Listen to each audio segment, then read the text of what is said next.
Le collectif des chasseurs de Guyane affirme rassembler 13 associations. Depuis sa création l'an dernier, il a fait du lobbying jusqu'au ministère de l'Environnement et milite régulièrement contre le permis de chasse. Ce permis-là, qu'on l'ait eu avant 2020 gratuitement ou qu'on l'acquiert après 2020, comme le prévoit leur texte, avec examen et une redevance, après 2020, tous les permis de chasse délivrés devront payer chaque année une redevance.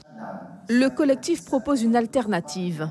Cette carte de chasse qui serait délivrée par des associations de chasseurs et des chefs coutumiers.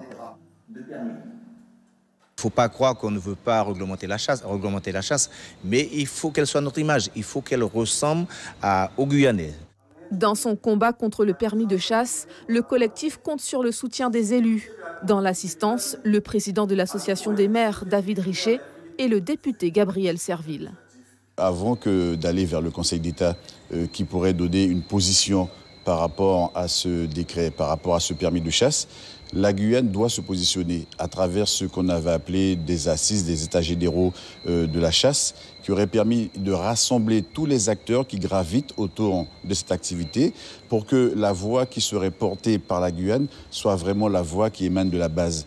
Et à ce moment-là, les parlementaires que nous sommes n'auront aucune difficulté à pouvoir porter cette revendication au plus haut sommet de l'État.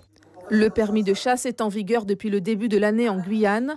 Il est délivré gratuitement et sans examen jusqu'en 2020.